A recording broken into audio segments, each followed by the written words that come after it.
whatever our disagreements are, let's negotiate with them. Let's talk about them. Let's figure out a bipartisan solution, but you don't shut the government down. In other words, you don't put a gun to the American people's head and say, unless you do exactly what Senate and House Democrats want you to do, we're going to shut down your government. That's exactly what they're proposing out there.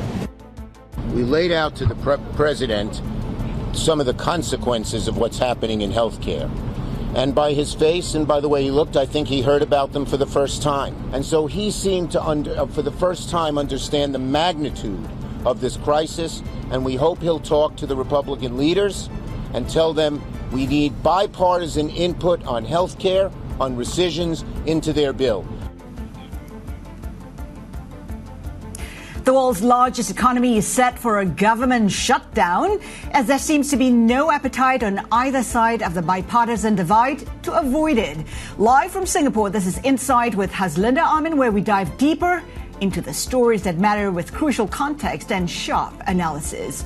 Gold touches a new record as it shines as the go-to safety bet on concerns of a U.S. government shutdown. Indian markets are reeling from Trump's surging tariffs and the H-1B visa chaos. So we ask some top wealth managers where one should look for opportunities in India. And as China flexes its rising AI chip muscles, we ask startup Groq CEO about what that means for the industry's future.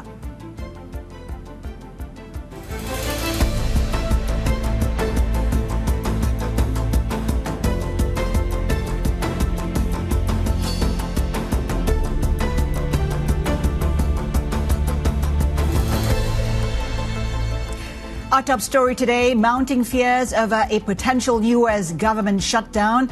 Vice President J.D. Vance is seeking to pin the blame on Democrats, saying they're refusing to approve a short-term spending bill one day before federal funding is set to lapse. A government shutdown would mark the fourth under Trump's presidency, with the first three happening during his first term. That includes the longest shutdown in history at 36 days, which ended in January 2019.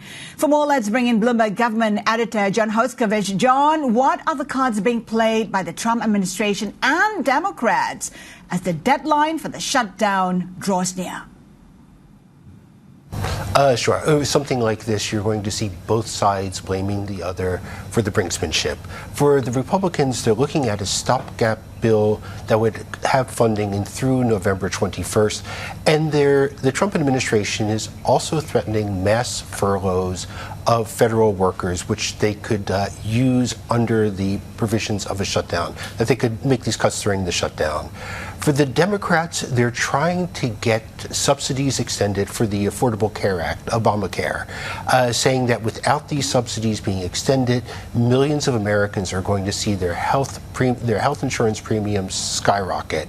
They're also looking to call back some of the cuts that were made under the massive budget bill for Medicaid. They want this to go forward to bring health care to more people. So both sides are drawing in. They're trying to get the support from their base and trying to appeal to the broad public while pointing the finger at the other for the impasse that's coming and for the possibility of a shutdown about one day from now. So, John, what would be affected by a shutdown? Sure. We would see hundreds of thousands of federal workers, those deemed non-essential, off the job.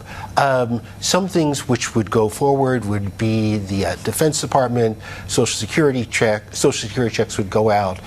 But you would see things like data for federal employment numbers, which are supposed to be coming out in a few days. Those could be delayed, inflation data being delayed. And even though things like air transport, FAA, TSA would continue, we could see delays with this. We'd also see a shutdown of federal parks. And because the federal government is so large and so many people would be affected, we could see some things stop, some things grind to a halt, and others just really slow down a lot. So big implications there. We know that Trump's meeting yielding no breakthroughs. What are the chances that a shutdown can actually be averted? Yeah, that's the million-dollar question, or the billion-dollar question in this case. We just don't know. Both sides are drawing in with 1 day to go. You're not going to see any major concessions probably until we get closer to the final hours. Sometimes we've seen some temporary measures, stopgap bills with some concessions, but for the Democrats, it depends how much they want to score points, and for the Republicans, how much they want to score points.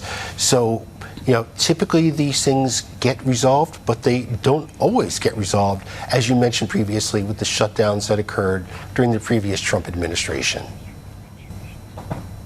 John, thank you so much for that. Bloomberg government editor John Hertzkovitz. Let's do a check on where gold is. It's been a haven play on the back of concerns about that possible shutdown. Gold touching new record high, climbing above 3,008. Some say it's going to get to 4,000. That's a question mark right there. Traders turning again to the bullion as their haven of choice amid U.S. shutdown fears. We're also watching gold, this time round, Zhejiang Gold, soaring in its Hong Kong trading debut. That's after international unit of China's biggest miner raised $3.2 billion in the world's largest IPO since May. What a day to be making its debut in the market. Zhejiang Mining currently trading lower by 0.5% as we speak. 31.98 is the level we're looking at. Now, my next guest cites gold as one of her top conviction calls. Let's get market insights from Polka Mishra, partner at Javelin Wealth Management. Well, if you're betting on gold, you're doing really well. How far can it go? I think there's still room to go. Gold has a very important and increasingly important role to play in investor portfolios.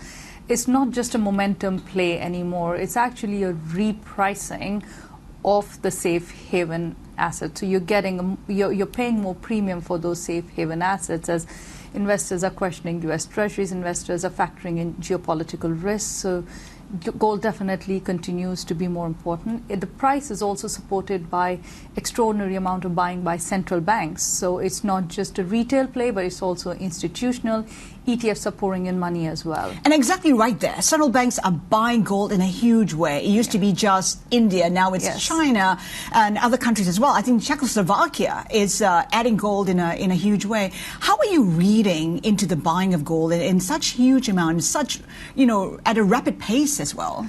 It's just a reflection of what's happening with geopolitics. Everyone is trying to get that protection in. Where is that protection? This is actually the global, it's becoming a global reserve of protection against all the geopolitical risks. I mean, China actually smoothened its process to add more gold to the portfolio.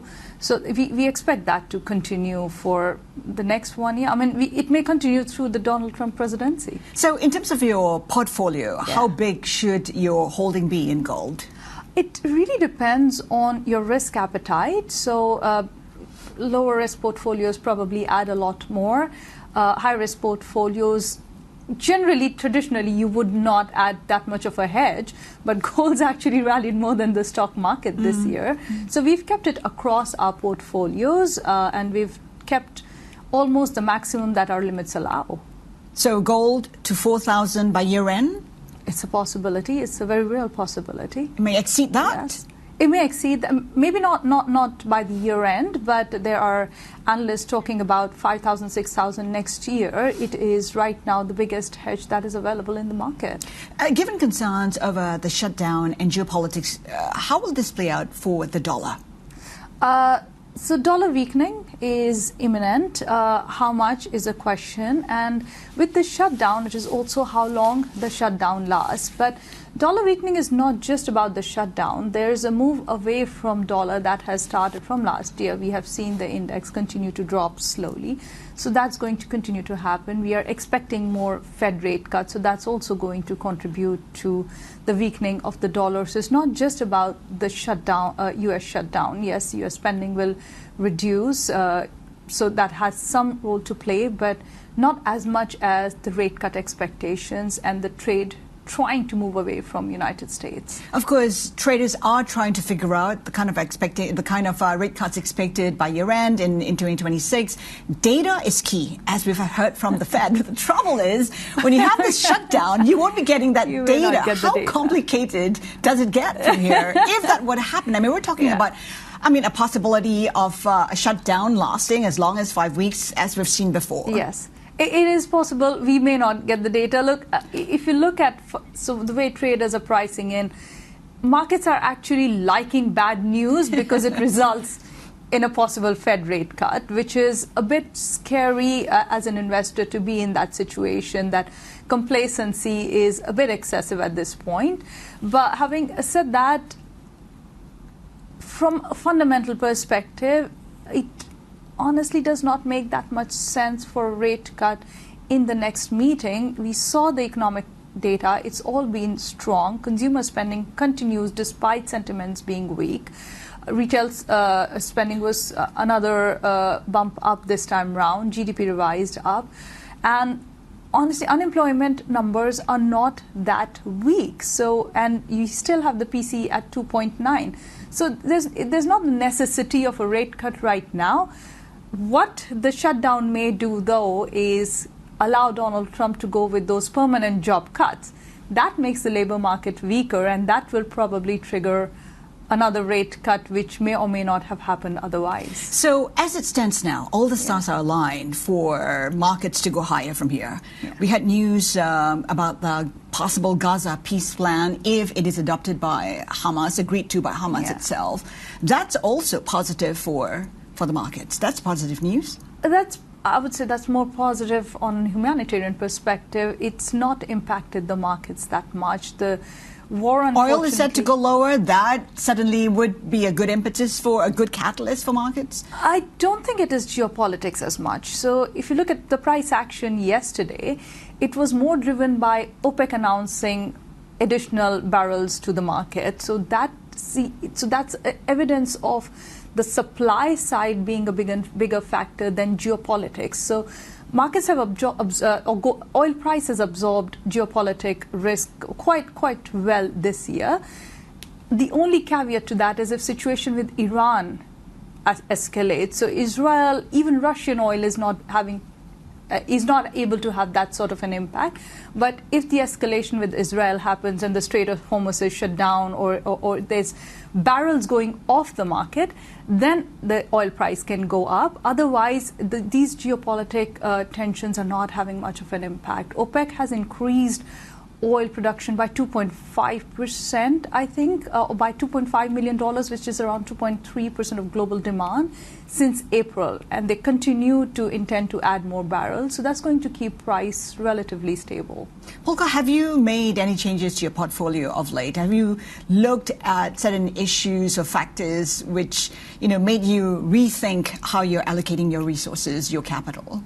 So, I mean, we're long-term investors, so we don't do a lot of trading in client portfolios. But yes, we had earlier moved a little money away from US and added more to Europe. We've added more to alternative asset classes, gold, of course, continued to add to that. We added China a few months back. That's worked well as a call. So those are the only changes, but we're not making any significant changes to the portfolio because there are not many significant changes we are seeing in the fundamental structure of the market. The only thing that is certain is the uncertainty around trade policies, and you can't trade around that. And the biggest risk still remains geopolitics or Trump tariffs, or, each day it's a different thing because we're always waking up to new headlines. Whatever is on Truth Social every day becomes the biggest risk. But I mean, tariffs definitely. Look, in the short term, the markets have learned to absorb it.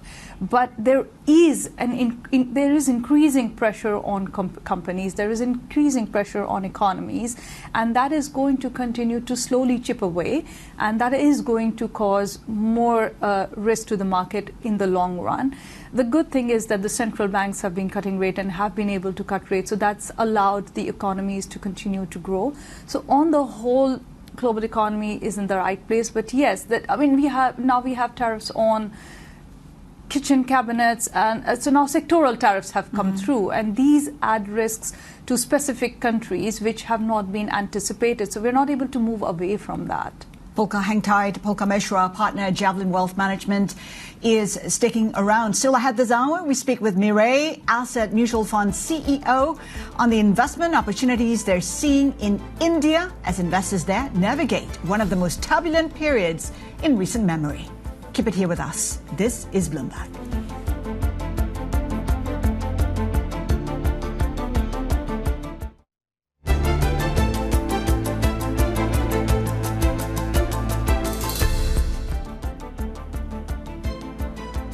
Welcome back. You're watching Insight. Here's a look at Chinese indices. Market watchers say the recent momentum in Chinese stocks may taper by year-end as valuations stretch. Analysts and money managers surveyed by Bloomberg say the benchmark CSI 300 index will likely end the year at 4675 points. That suggests a modest rise from current levels after the index's 17% rally this year. The results reflect a cautious undercurrent that while the year's rally may have eased China's uninvestable label, deep concerns remain. For more on Chinese markets, let's bring in back Polka Mishra, partner Javelin Wealth Management. 17% year to date still ain't too shabby, but further upside, right? There is. I mean, if you look at it where it is from the peak, there's still a lot more upside, but China still has a lot of internal problems to solve.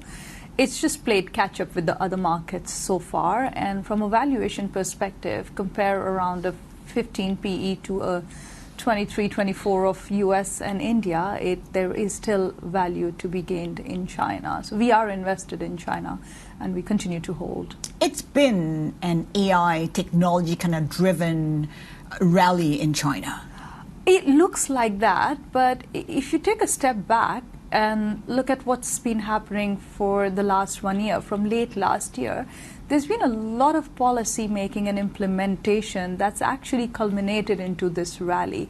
So we've had stimulus for consumer spending. We've had local governments being funded to support further growth. And then there have been some measures on the property sector which haven't been successful. And then China, we've seen, of course, the tech development is extraordinary. And there's a lot of policy making that seems to be logical right now and is getting implemented. The anti-involution has actually resulted in more profits now, which has been a challenge for China.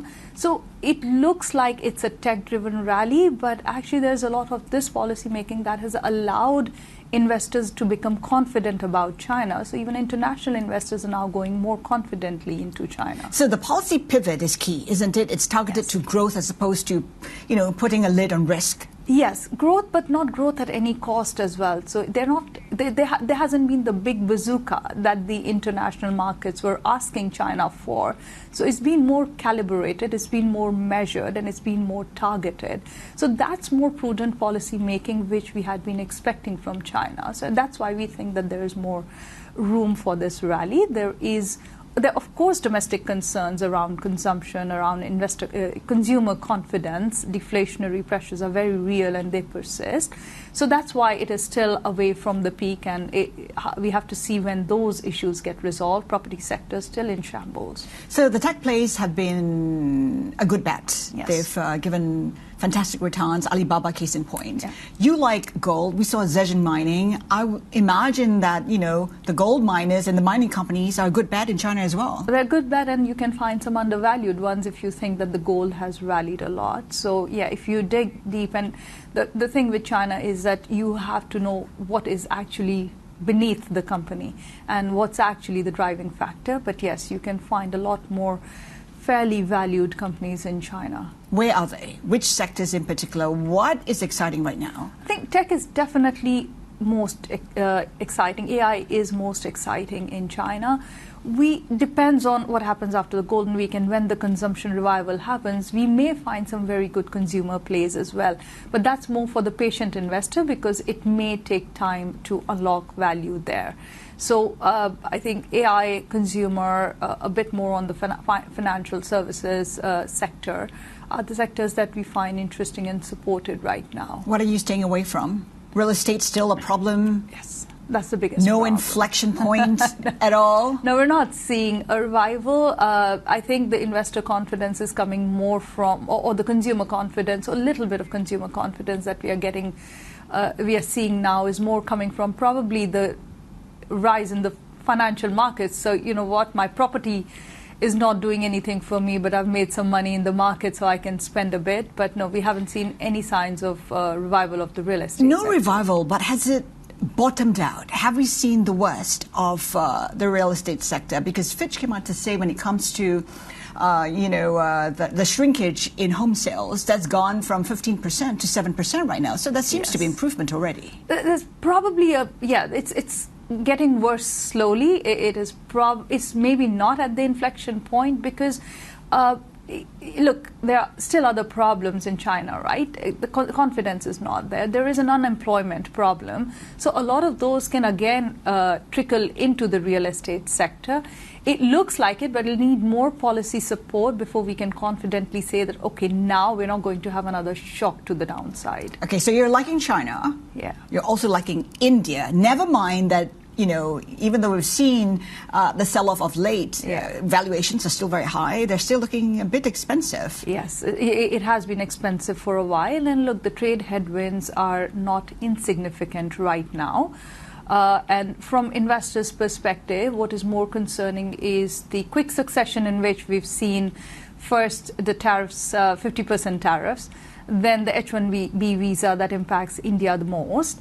And after that, now we have sectoral tariffs coming through, and pharma is a big concern for India. So right now it's patented pharma, so it doesn't impact India much. But if it gets into generics, then that impacts Indian economy a lot more.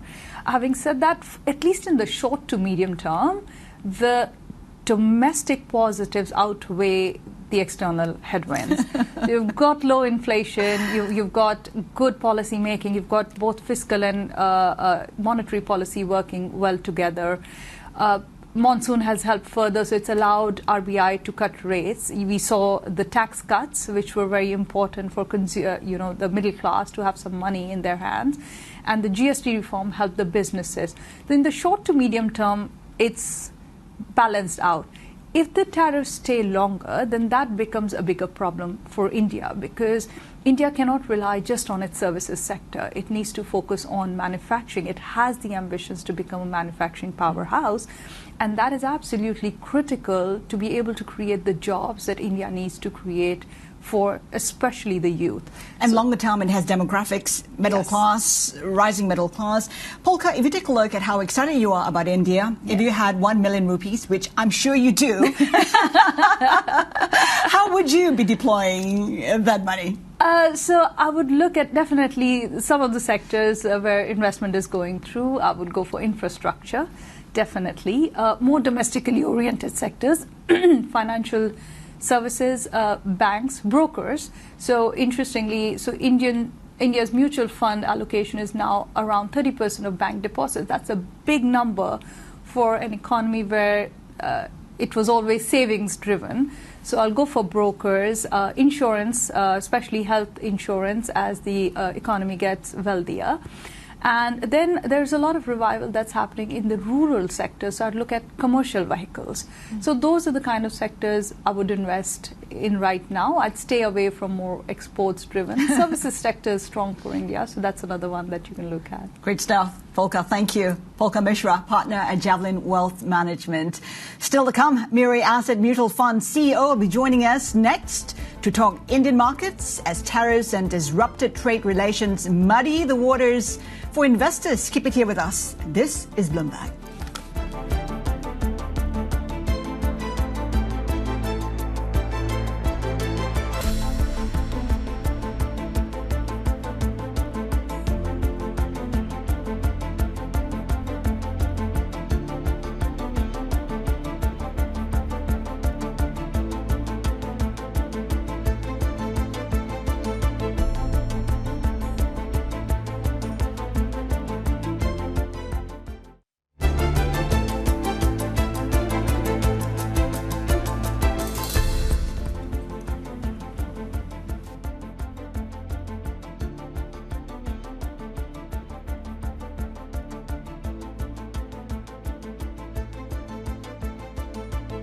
And H-1B visa uncertainty. It comes at a time when domestic stocks market has lost momentum over the past year. Let's bring in Bloomberg Wealth reporter Advait Palapu.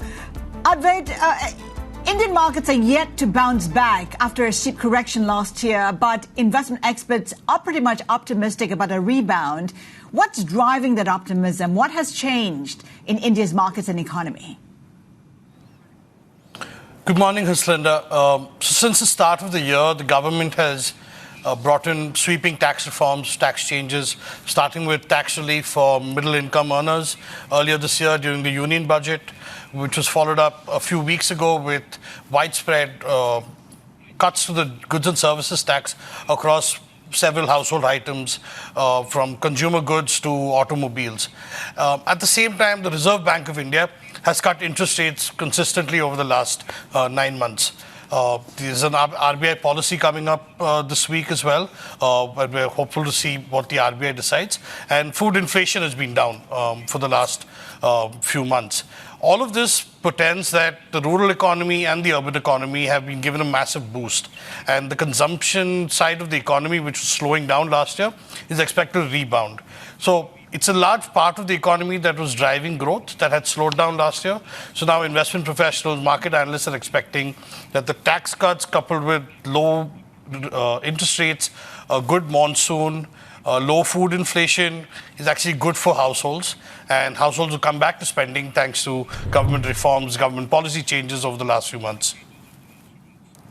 But given the challenging environment to do with the relations with the U.S., H-1B visas, are investors growing more cautious? What do investment experts say about where to park their money, where to invest? I think the underlying fact is that the consumption economy has been given all the policy impetus to grow, but the overhang will always be the Trump tariffs and trade policies and the uncertainty that's created for the business environment. For investors, we've seen some amount of shift towards more safer assets. So mutual fund data shows that inflows to large cap funds has increased significantly over the last few months. But investment professionals are saying that maybe it's time to park your investments to more safer assets such as debt papers, bonds, debentures, AAA, AA rated bonds that can preserve some of your wealth. The last 3 years, Indians have made massive returns over the equity markets. Over the last year, the returns have been flat. So maybe it's time to preserve and conserve your wealth rather than play into any risks that could come in the future because of the trade tariffs from the U.S. administration or any disruptions in global geopolitics or trade. Advait, thank you so much for that. Bloomberg Wealth reporter Advait Palapu there. Let's get perspective from Swarup Mohanty, Vice Chair and CEO of Mirae Asset Mutual Fund. Globally, they have an AUM of $613 billion. Good to have you with us, Swarup. I mean, forget the overhang, right? Just stay the course because structurally, India's story remains intact.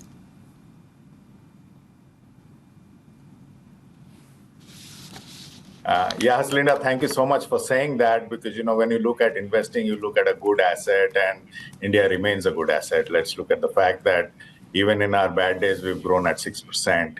And then some of the discussions that are happening in the last two shows just sort of emphasize that we're not a country which is waited for things to happen. Some of the policies that have come post these tariffs are very, very good for the average person on the street.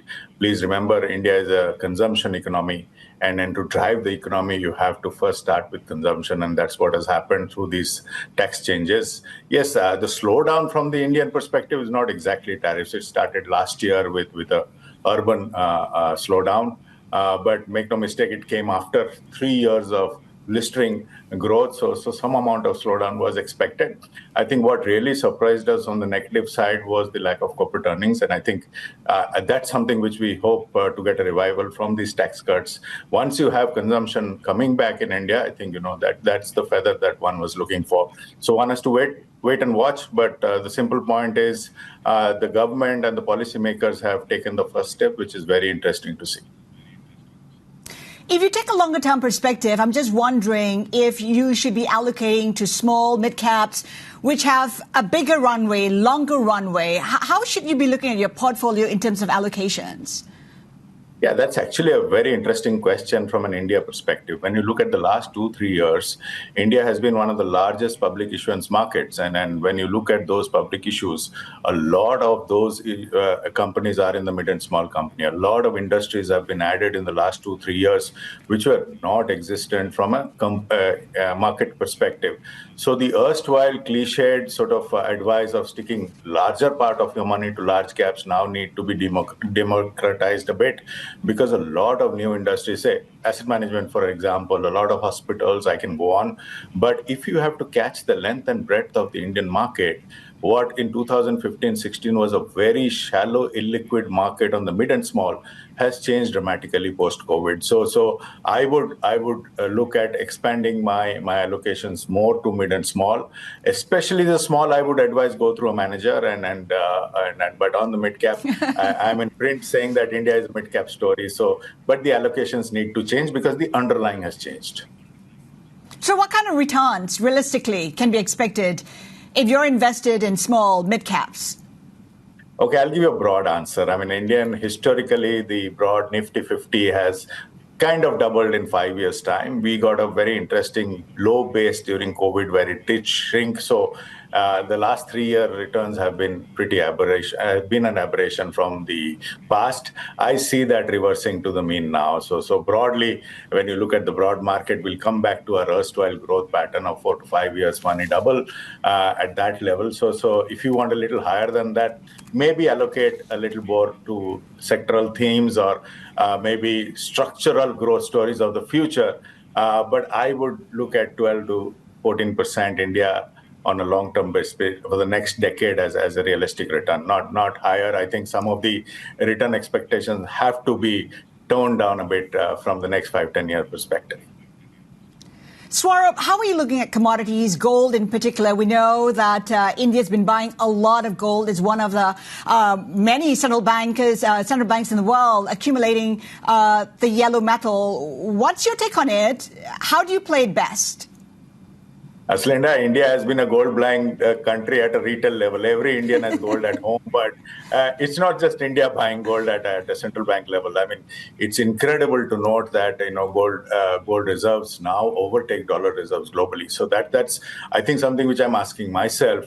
Erstwhile investment advice was to treat gold as a hedge or commodity as a hedge. Is that so? I mean, your answer will be more important than mine to whether this global uncertainty will end tomorrow. I don't see it ending tomorrow or day after. It's there to stay. And if one ends, the other one starts. We used to say that, in case of a war, you take this call, but wars seem to be happening every second day, and we are getting more and more used to it. Is a reality. It's strange for me to say that, but that's a fact.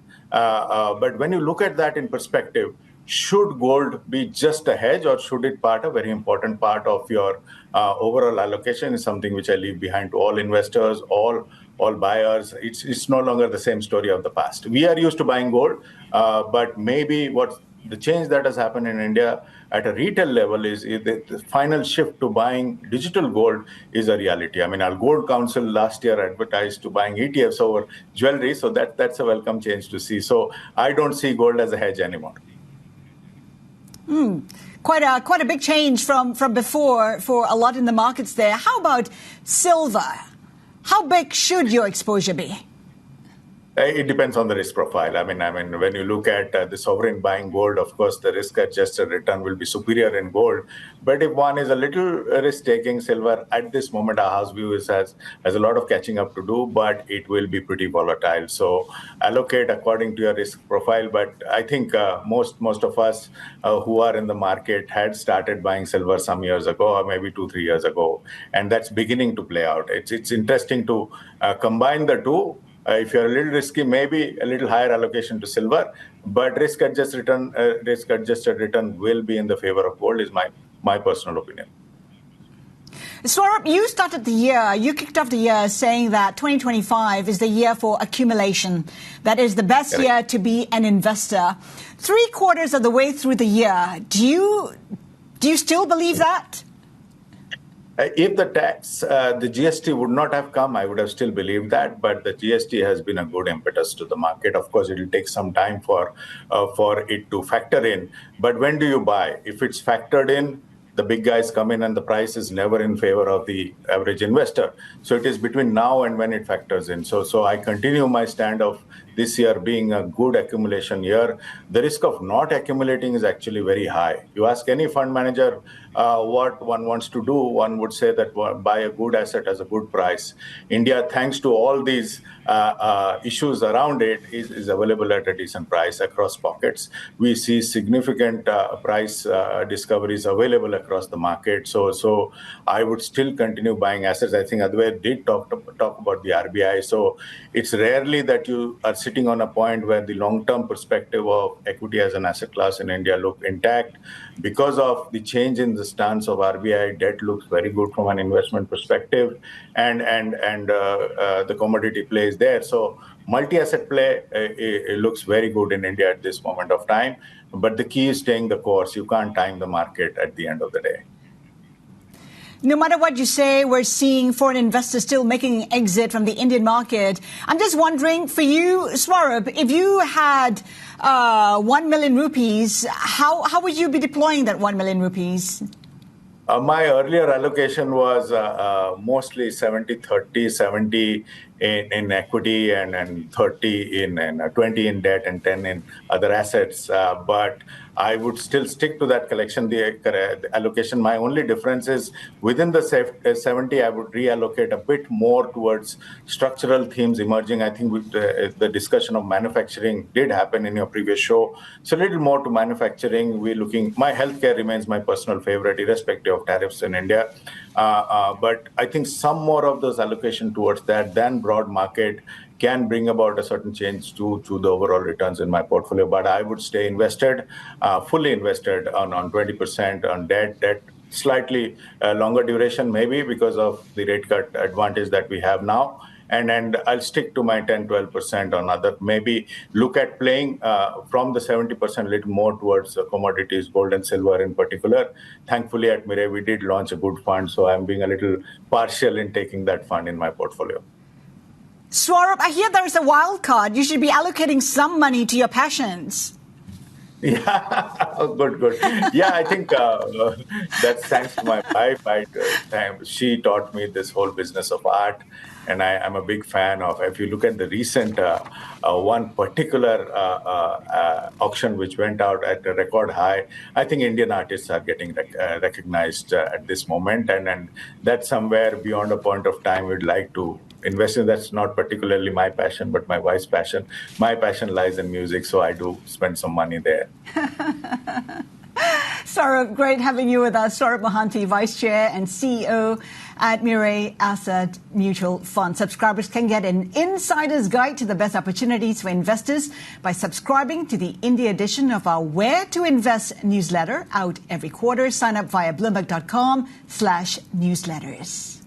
Now, here's a look at Indian markets just ahead of the open. Of course, we start trading in about 3 minutes from here. We have the Nifty and the Sensex down for 7 days, marking their longest losing streak since early March. Sensex, though, pointing to higher open today, up 0.2%. Some breaking news to tell you about: Japan's 2-year bond auction drawing the weakest demand ratio since 2009. Japan 2-year bond bid cover ratio 2.81 versus 12-month average of 3.79.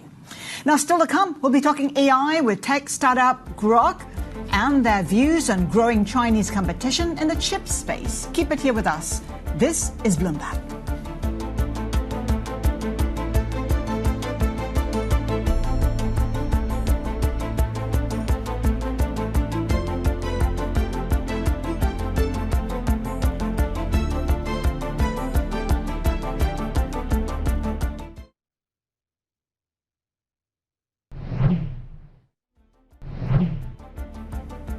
Welcome back. You're watching Insight. AI boom is driving U.S. power bills to record highs. Today's big take on Bloomberg tells us wholesale electricity costs near data centers have surged as much as 267% in the past 5 years, with households from Virginia to Baltimore now paying more. Utilities and regulators are now scrambling to spread costs, but critics say everyday Americans are footing the bill while tech giants fuel the digital economy. Meanwhile, Huawei plans to double production of its top AI chip over the next year. Sources say the firm plans to make some 600,000 of its marquee 910C Ascend chips next year. Huawei has struggled to get those products out the door for much of 2025 because of U.S. sanctions. The firm is looking to win consumers in China as NVIDIA struggles with geopolitical headwinds. My next guest runs an AI chip startup called Groq. It designs semiconductors and software for AI and aims to take on rival NVIDIA. With AI adoption accelerating worldwide, Groq is scaling across North America, Europe, and the Middle East, and now sees Asia as a critical growth market. Joining us exclusively is Jonathan Ross, CEO of Groq. Good to have you with us, Jonathan. Thanks for having me. Let's start with China because, it has big ambitions in AI and a lot of big players now, right? Just about every big tech company is in AI. How are you looking at developments in AI in China? So for us in particular, we decided to avoid China. The reason is it's not geopolitical at all. It's purely commercial. When we started, we saw Google, Facebook, and all these other large tech companies struggle. Whenever you're trying to develop business in China, they sort of put their thumb on the scale and cause you to lose. There's a lot of great Chinese companies. It's just hard to compete in China. But what do you make of the AI coming out of China? We have the likes of Huawei now wanting to fight with NVIDIA. It's giving itself, I think, 3 years to overtake NVIDIA. I mean, a bold ambition, but perhaps possible. Perhaps. We're not seeing a lot of competitive output from Huawei. Part of the reason is when you're developing a chip, that chip just being 20% faster can have a huge difference. The reason is the chip is only 1/5 of the cost of the entire system that you're deploying. Sometimes less, sometimes a little more. But if you can get a 20% boost in the performance of the chip, that covers the cost of the entire chip. And so small performance deltas matter a lot. And Huawei is using a very disadvantaged production supply chain because they're stuck with the Chinese fabrication. And that's going to set them back quite a bit. We know there are chip export controls on China. You've come out to say, I think, that Chinese companies have found loopholes to bypass those export controls. Talk to us about what they're doing and what exactly are you doing to make sure that your tech remains safe. So in our case, we deploy our own cloud, and so whenever we see a Chinese IP address, we do block it. And a large part of that is we just don't have enough capacity. There's more demand for AI compute than there is capacity in the world, and just the Western companies alone are enough to fully use all the capacity that we're deploying. And in terms of Chinese companies finding those loopholes, bypassing all those export controls, what exactly are they doing? I'm not an expert on that. We have a anti-space... But it was something that you said. Well, we ourselves have not experienced that, and so I don't have a lot of expertise in that area. But you do see Chinese companies bypassing using loopholes? I'm actually not sure what you're asking. Okay. And in terms of your Asia strategy, what exactly are you hoping to do? Well, about 42% of all of our developers are actually in Asia. So we have 2.3 million developers on Groq. In Singapore alone, we have 45,000. And a large amount of the paid capacity is now starting to come from Asia. Our intention is to start deploying data centers in the APAC region. And we have some that are unannounced that will actually come later this year. And so that should be pretty exciting. Where? Is there a way that you can share with us where in Asia that would be? I know it's been quite secretive. I'll tell you later. Okay, in terms of your expansion, in terms of data center capacity, that takes us to power consumption, energy consumption. I mean, it's fine and dandy that you want to build all these data centers, but you have to power them. How are you looking, in terms of energy consumption, and how concerned are you about, getting what you need? Well, the countries that have AI compute are the countries that will have AI. And you can't have compute if you don't have energy. And there's a direct correlation. The more energy that you have available, the more compute you can deploy. One of our unique advantages is we use a lot less energy than GPUs do. GPUs have external memory, and that external memory uses more energy to read from than all of the energy that our chips use in total to produce AI output. But going back a little bit, you mentioned China earlier. So we deploy a lot of compute in the U.S., and we sort of look at it as there's a home game and there's an away game. We want to make sure that the U.S. has all the compute that they need. Second, we want to make sure that the U.S.'s allies have all of the compute that they need. Now, in China, you mentioned Huawei. Huawei's chips are not as efficient. They use a lot more energy. They can deploy them in China, where they're going to be building 150 nuclear reactors in the next couple of years. In a country like Singapore, where energy is very constrained, you're going to want the U.S. chips because they are by far and away the most energy efficient, will be for the next couple of years. The question is, as countries build more and more data centers, how much compute growth is actually sustainable? That's a big question. You take a look at a country like Japan, for instance, it's looking at fresh, energy challenges as it looks to build more data centers. So I was actually just in Japan, and I met with the head of economic security for the country. And they're looking at bringing on nuclear power plants again. So a country that has had an experience with Fukushima, right, they're very concerned about it. This is important enough where they've made a decision that they're going to act. And I think Japan is very misunderstood. Japan is generally viewed as a country that's slow to make decisions. Slow to act. They're actually slow to make decisions, but once they make that decision, they move incredibly quickly. They've allocated $65 billion to AI. And they're going to spend it, and they're going to spend it quickly. How about the other countries in this part of the world? Do you see them going the same way? Because they do need, the energy to power the data centers. South Korea just allocated $72 billion. So this is becoming a trend. People are starting to realize that just as energy security is required for national security, so is compute security. And they're building out, and they're building out very rapidly. Jonathan, it's a very highly competitive space. I mean, as you expand in Asia, how are you looking to, overcome, the competition from the likes of NVIDIA, which is pretty much entrenched in this part of the world? Well, NVIDIA is great, and NVIDIA is particularly good at training the models or creating them. When you look at Asia, Asia focuses more on actually deploying the models, using them for actual commercial purposes, and that's inference. And inference is what we do. Inference is a cost-sensitive part of the whole deployment. Training, you can spend a lot of money because you get to amortize that model across every inference that happens later on. But Asia, being a particularly cost-sensitive market, is great for us. Our cost per token is lower. Our energy usage is lower. This is a perfect market. And the U.S.-China trade war has no bearing on how you operate, on how you grow in Asia, because a lot of companies and countries have gotten caught in the crosshairs of the U.S.-China trade war, chip war. Well, it hasn't really impacted us. We've already deployed internationally. We've deployed in what are called Tier 2 countries, which you have to get an export license, for example, Saudi Arabia. We've deployed over 19,000 chips there and are preparing to deploy a lot more. Japan and South Korea, for example, they're Tier 1. We can deploy there without even getting an export license. You talk about Saudi Arabia, the Humane deal. Yes. Are you looking at it, how long does the deal run, and any details that you can share with us? Well, without giving too much away, it's a substantial deal, and I think we've already made some announcements on that.